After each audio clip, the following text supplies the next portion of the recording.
Hey guys, welcome back to my channel. Today I am bringing you with me while I do this Christmas set of nails on my Liquid Chrome practice hand. The link is down below to purchase the practice hands. I am using all Glitterbels products today. I have my number 8 Glitterbels brush, which is so cool. All of these products are from the Nail Throne, which is also linked down below, and there is a discount code there for you. So let's go through the colors I plan to use. Doesn't always mean I'll end up actually using them. First thing, Bauble. Like, look at that. It's so pretty. I cannot wait to use it. I have not used any of these colors yet. Of course, I've used my glass slippers, which is the clear that I will be capping with, but that's the only one that I've used. So the first one was Bauble. 24K tinsel is the next one. And I know you can't see it very well there, but it is beautiful. My next one is Juicy Grape.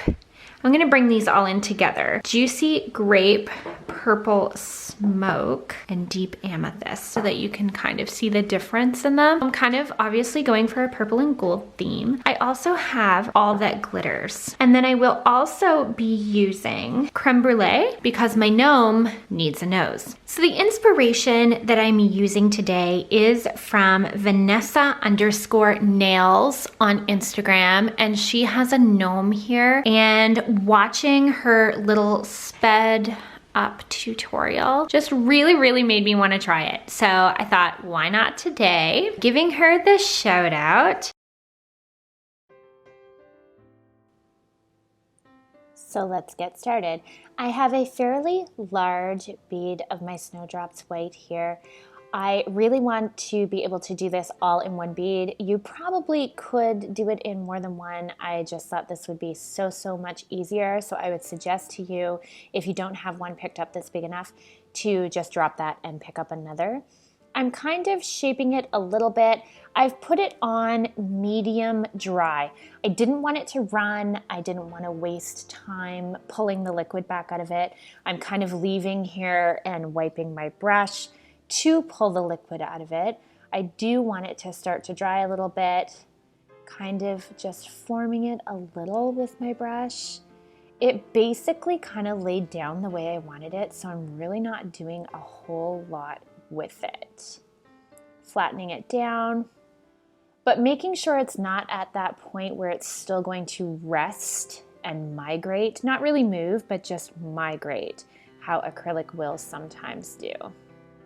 Cleaning up my edges a little bit, just to make sure they're perfect. And I have a knife here. This is a blade. I originally had it for cutting paper.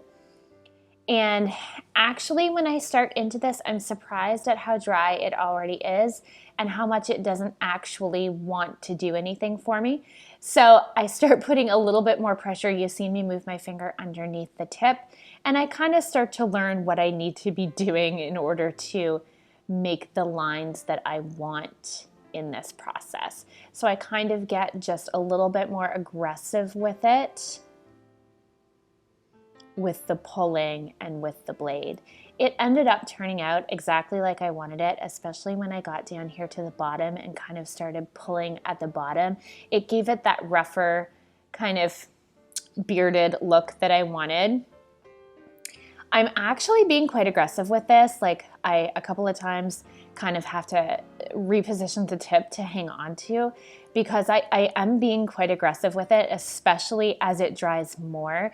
Even though it's doing exactly what I want it to, it is a bit of an aggressive pull. So don't be afraid to use all the pressure you need. You can see that I actually turned this over to get kind of the sharper point of the blade.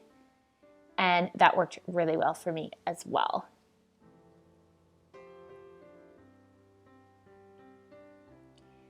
So I'm coming in now with the nose. I believe this was the creme brulee. I picked up exactly as much as I wanted in, again, a medium to dry bead, and just laid it down. I'm making sure that it's not migrating. I have left this at regular life speed for you guys because I wanted you to see that it doesn't happen fast. I know that sometimes we put a little bit of pressure on ourselves to be able to do nail art a lot faster than what it really needs to be done. I know I do that. So I'm just kind of pushing in the bottom of it to make it more of like a bulbous area. Now, coming in again, medium to dry with my purple. Let your acrylic do the work. I'm just kind of suggesting where I want it to go and then kind of letting it just breathe, letting it sink into where I want it. But I do want to point out, between the nose and this bottom part of his hat, I waited about 50 seconds. Now, I took that out because it was 50 seconds of nothing. I was just sitting there looking at it. But I do want you to know how long that I let everything dry and let everything set so that nothing would bleed or nothing would sink into each other. Kind of, you know, when you're doing a French manicure and you get your white on and you hurry in with your pink and it kind of bleeds. I didn't want that to happen. So I wanted you to know that I am leaving about a minute between each of these steps.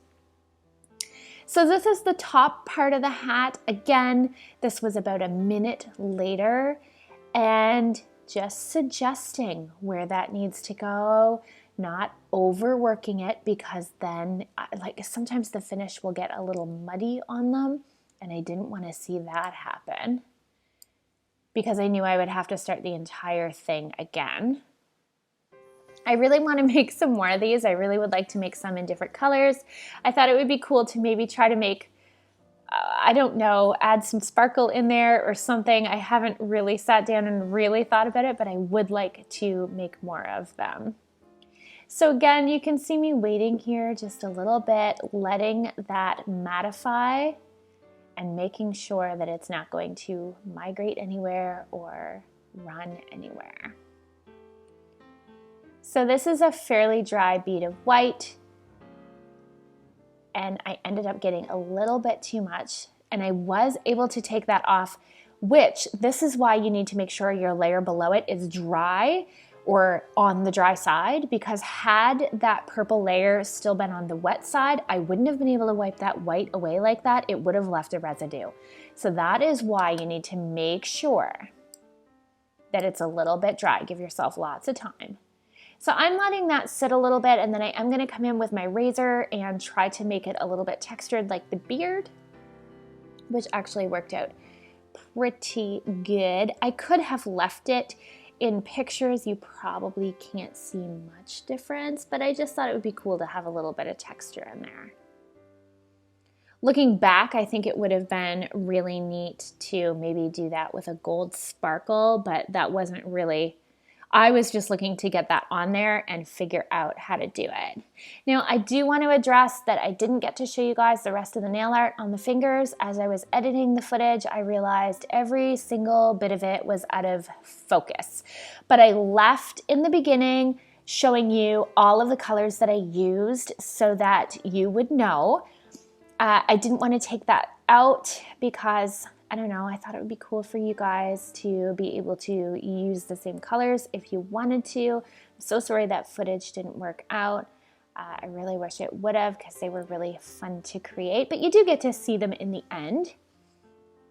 So that's something. I'm not sure what happened. I kept checking the footage as I was filming and it was fine, but anyhow,